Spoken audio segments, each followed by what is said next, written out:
These are the toys you gave to fill his heart with delight. And in the ring stands a circus clown holding up a knife. What you see and what you will hear will last you for the rest of your life. And it's sad, so sad. There ain't no easy way round. And it's sad, so sad. All you friends gather round, 'cause the circus left town.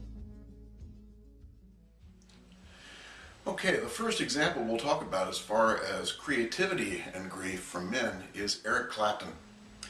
Clapton, in 1991, experienced the death of his son. A little 4-year-old guy fell out of a skyscraper window in New York City and obviously fell to his death. And it was a tough time for Clapton, very, very difficult time. Clapton at that time was 2 years sober and still working on his AA program.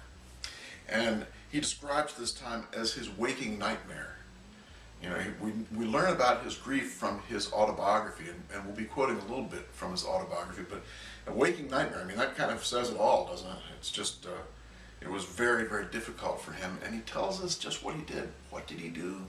He started playing his guitar, his strength through music.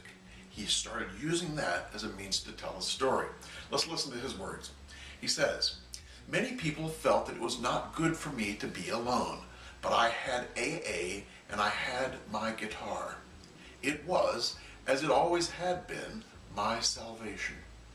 Over the next 3 months, I stayed alone, going to meetings and playing the guitar.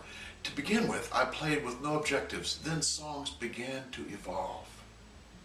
So Clapton tells us that when he was in this waking nightmare, what he found was helpful to him was moving into a place where he could play his guitar alone. Think action, think creative action. Clapton moved into where he felt safe. Where he felt safe was his guitar. He said, "My guitar, as it always has been, is my salvation." And indeed, when he was grieving and needed a way to process this waking nightmare, what did he do? He went to his guitar and he played and he played and he played. And he says that over the time, 3 songs evolved. The 3 songs he's talking about are first a song called Tears in Heaven, which most people know all about. And actually, the Tears in Heaven song is about, will we meet again after I die? Will we be able to see each other again? Then there was My Father's Eyes, where Clapton was thanking his son for giving him the opportunity to experience his own father's eyes, because Clapton never got to meet his father. And so it was through his son and through his experience with his son that he got to see his father's eyes, or at least that's what the song talks about. It's a powerful song. But the third song, and in my mind the most powerful, is a song called The Circus Left Town.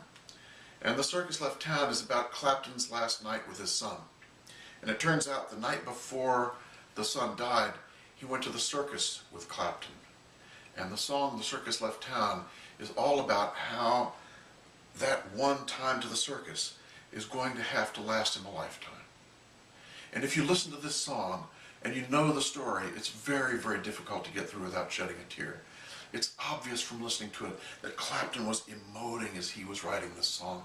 He couldn't possibly have not felt the feelings as he was writing this song. So he was using his guitar and his songwriting as a means to connect with his story and to tell it over and over and over again, to start to help himself with the huge shock of a sudden death like that, to start to help himself with the huge pain and grief that was obviously going to overwhelm him for a while. And he used his guitar as a means to do it. Here's another quote from Clapton. He says, "From time to time, where everyone said goodbye to one another after the funeral, and I was left at home, from that time to the time the song was finished, it was harder if I didn't play the guitar. Playing the guitar was actually the solution." Playing the guitar was actually the solution. Those are Clapton's own words. So he's telling you, this action was somehow helping him to feel safe and to experience this loss a little teeny bit at a time, over and over and over and over. And that's exactly what creative action can do. One reporter asked him one time, what's the toughest song, or was this the toughest song you ever wrote, or did it just come out? And Clapton said, the writing of the song is the therapy. The toughness is doing nothing. So Clapton knew that this was his therapy. This was his way to process, and he did it over and over and over again. And through that retelling of the story, just like someone else might do the same thing in a support group, Clapton chose his own quiet and his own guitar as a means to tell his story in his own mind, and slowly it began to evolve to a place of transformation. Now let's talk about some other creative actions that are out there. You know, there's other musical ones. There's lots of composers who have written entire symphonies and dedicated them to people who have died. Musical honorings all the time.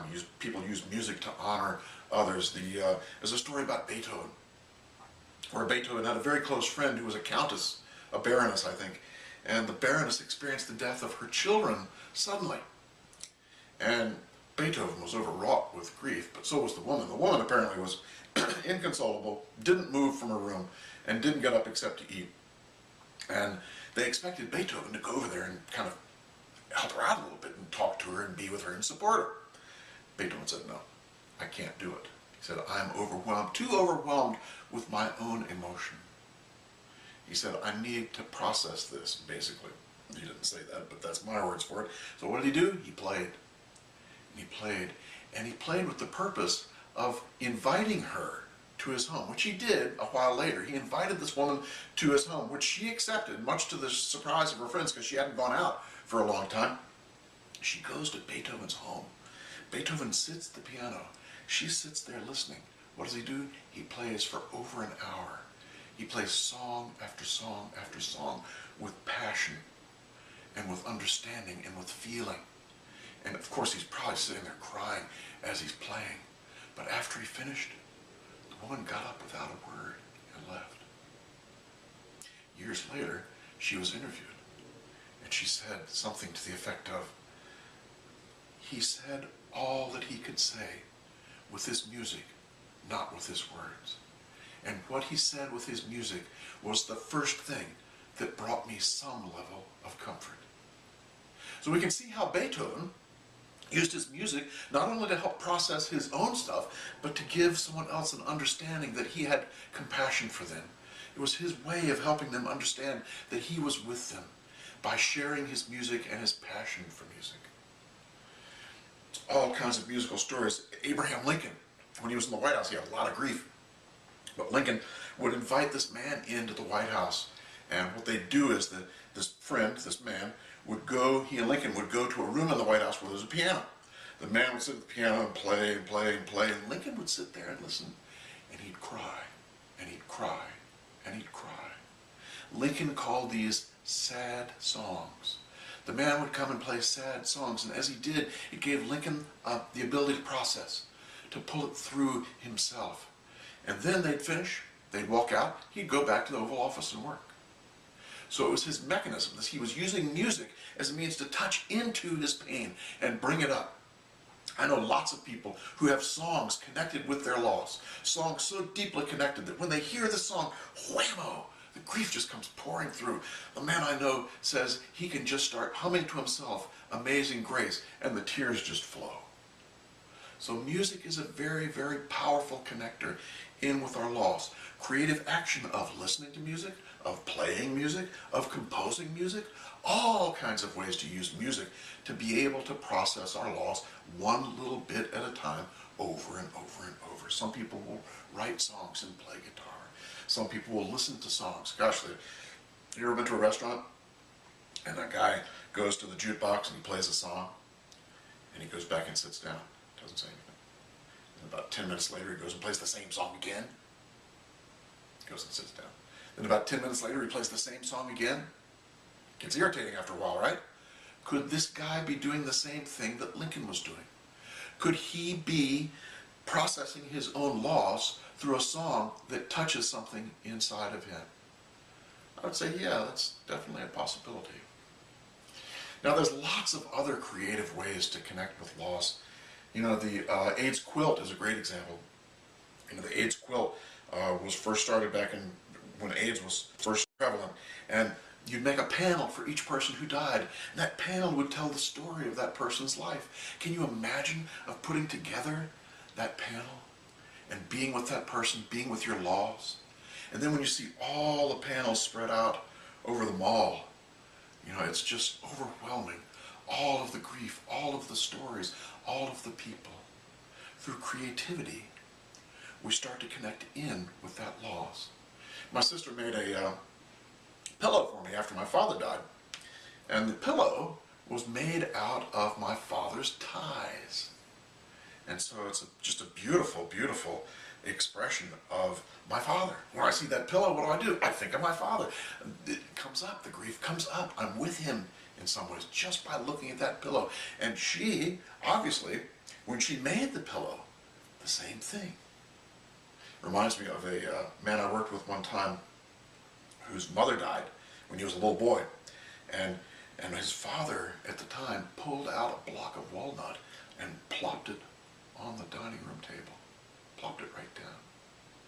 And proceeded to carve a bust of the boy's mother who had just died. Can you imagine, as a child, watching your mother appear on the dining room table as your father carves a bust of your mother? Now, the man, as he was doing this, each little chunk that he took, was he grieving? Obviously.